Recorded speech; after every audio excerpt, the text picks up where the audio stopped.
ನಮಸ್ಕಾರ ತಾಯಂದಿರೆ ಮತ್ತು ನನ್ನ ಆತ್ಮೀಯ ಸ್ನೇಹಿತರೆ. ನಾನು ನಿಮ್ಮೊಂದಿಗೆ ಇವತ್ತು ಒಂದು ಬಹಳ ಮಹತ್ವವಾದ ವಿಷಯದ ಬಗ್ಗೆ ಮಾತನಾಡಬೇಕು. ಯಾವುದ್ರ ಬಗ್ಗೆ ಅಂತಂದ್ರೆ ವ್ಯಸನದ ಬಗ್ಗೆ, ಅಂದ್ರೆ ಚಟದ ಬಗ್ಗೆ.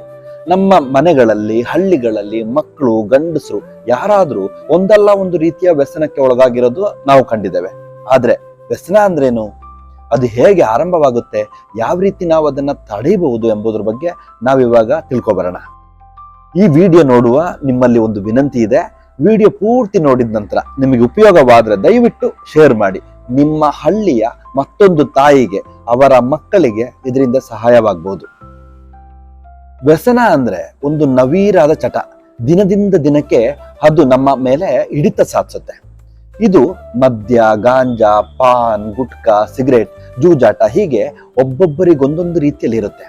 ಹೆಚ್ಚಾಗಿ ಇವುಗಳನ್ನ ಬಳಕೆ ಮಾಡೋದು ತಾತ್ಕಾಲಿಕ ಖುಷಿಗಾಗಿ, ಒತ್ತಡದಿಂದ ತಪ್ಪಿಸಿಕೊಳ್ಳೋದಕ್ಕೆ ಅಥವಾ ಸ್ನೇಹಿತರಿಂದ ಪ್ರಭಾವಿತರಾಗಿ ಆರಂಭವಾಗುತ್ತೆ.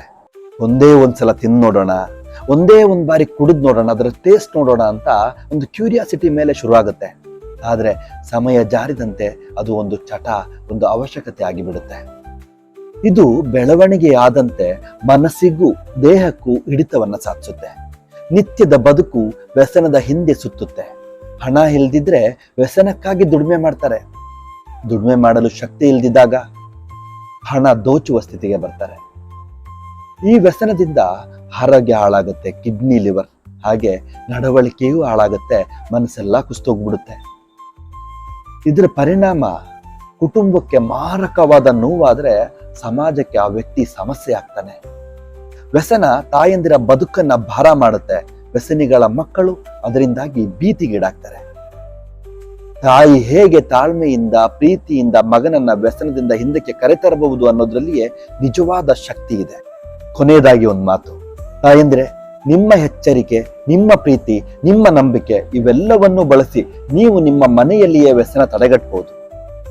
ಮನೆಯ ಪುಟ್ಟ ಹುಡುಗನು ಸ್ನೇಹಿತರ ಜೊತೆ ಹಾಳಾಗದಂತೆ, ಗಂಡನ ವ್ಯಸನ ಇನ್ನೂ ಹೆಚ್ಚಾಗದಂತೆ ತಕ್ಷಣವೇ ಗಮನ ಕೊಡಿ. ಮುಂದಿನ ವಿಡಿಯೋದಲ್ಲಿ ವ್ಯಸನದಲ್ಲಿರುವ ಮಗನಿಗೆ ತಾಯಿ ಹೇಗೆ ಸಹಾಯ ಮಾಡಬಹುದು ಎಂಬುದರ ಬಗ್ಗೆ ಮಾತನಾಡೋಣ. ನಿಮಗೆ ಆಪ್ತ ಸಮಾಲೋಚನೆಯ ಅವಶ್ಯಕತೆ ಇದ್ರೆ ಭಾನುವಾರದಂದು ಈ ಸ್ಕ್ರೀನ್ ನಲ್ಲಿ ಕಾಣುವ ಮೊಬೈಲ್ ನಂಬರಿಗೆ ವಾಟ್ಸಪ್ ಮುಖಾಂತರ ನಿಮ್ಮ ಸಮಸ್ಯೆಗಳನ್ನು ಹಂಚಿ. ನಿಮ್ಮ ನೋವಿಗೆ ಕೇಳುವ ಕಿವಿಯಾಗಿ, ಸಮಸ್ಯೆಗೆ ಸ್ಪಂದಿಸುವ ಮನಸ್ಸಾಗಿ ನಾವಿರ್ತೇವೆ. ಈ ವಿಡಿಯೋ ನಿಮಗೆ ಉಪಯೋಗವಾದ್ರೆ ದಯವಿಟ್ಟು ಶೇರ್ ಮಾಡಿ. ನಿಮ್ಮ ಹಳ್ಳಿಯ ಮತ್ತೊಂದು ತಾಯಿಗೆ ಇದರಿಂದ ಸಹಾಯವಾಗಬಹುದು. ಮುಂದಿನ ವಿಡಿಯೋದಲ್ಲಿ ಸಿಗೋಣ. ಅಲ್ಲಿವರೆಗೂ ಟೇಕ್ ಕೇರ್, ಬಾಯ್.